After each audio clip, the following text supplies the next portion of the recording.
Offers that we made today represented very large steps toward compromise on our part.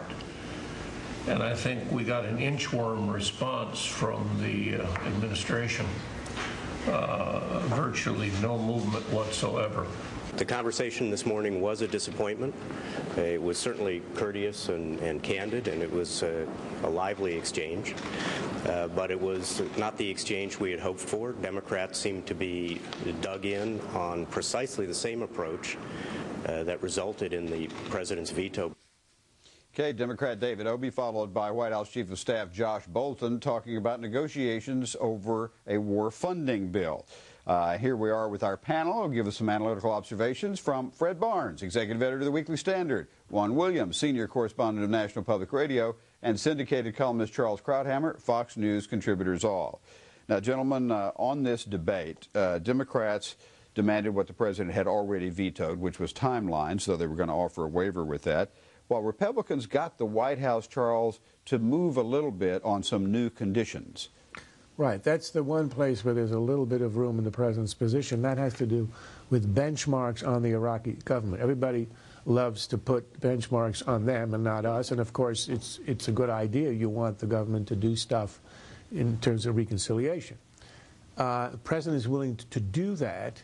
Senator Warner had proposed a bill which would threaten to cut off non-military aid to the Iraqi government. Now, that's foreign aid. And if there's one thing that people on Capitol Hill love to oppose, it's foreign aid. So it's not going to be hard to get people to link the benchmarks with this quote-unquote foreign aid. The only question is, will the president accept a hard benchmark in the sense that the money would have to be withheld, or will he be allowed a waiver? I suspect he would not agree to a bill that does not allow him a waiver. Now, Juan, it was interesting that the White House noted Josh Bolten was saying, look, the Warner bill is the only bill that has gotten a bipartisan majority. It didn't get enough votes to proceed, but it's the only one that got a majority. It got 52 votes the other day. So there does seem to be a lot of support for that. Is that likely to be enough for Democrats in the House? There you have a lot of pressure on the leadership from the anti-war left. Well, the question here is one of accountability. Is the president going to be held accountable for the progress or lack of progress on the war front?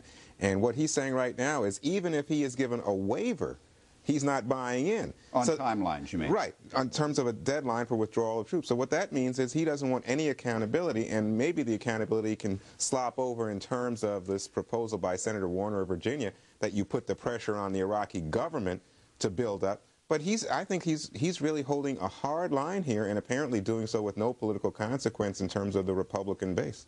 Fred?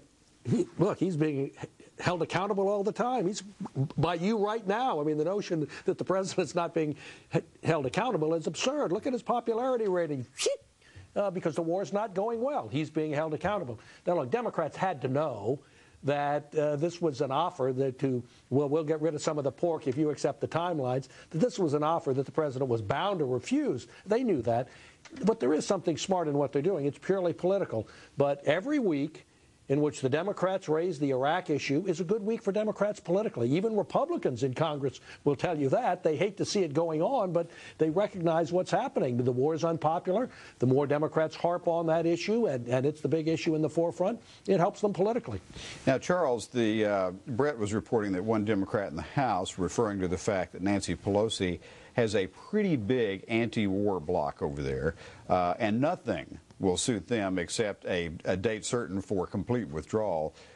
So at least in the initial going, the sense is that she has to go in and push things pretty hard in order to satisfy them that she made her best effort. And I think Brett quoted someone as saying that that she knows she won't get a timeline, but they have to do their best because the anti-war guys are ripping their hair out. Now, the question is, whose hair? Her hair or that indefinite antecedent there? We have to investigate. Look, what's happening here is a dynamic that's very clear. The Republicans, ironically, are united on this, at least at the beginning of the surge. They're not going to desert the president right now. The Democrats are divided. They have the anti-war wing. But ultimately, as Pelosi has said, she said it earlier in that clip, They are going to approve the authorization. They are not going to withhold the money for our troops and leave them. Because in public opinion in the polls, if you ask people who's to blame if the money doesn't reach troops, it's Congress and not the president. So she has to placate them by these shows week after week. But ultimately, by Memorial Day, there's going to be a bill, and it's going to have the money. Well, just one quick point. I don't think it's a matter of placating anybody. I think that, in fact, the will of the American people to their representatives is, let's look for some reasonable way out of this problem. And the president is saying, look, I believe in what I'm doing. I understand, I respect the president, but he's not in keeping with the will of the American people here. Okay.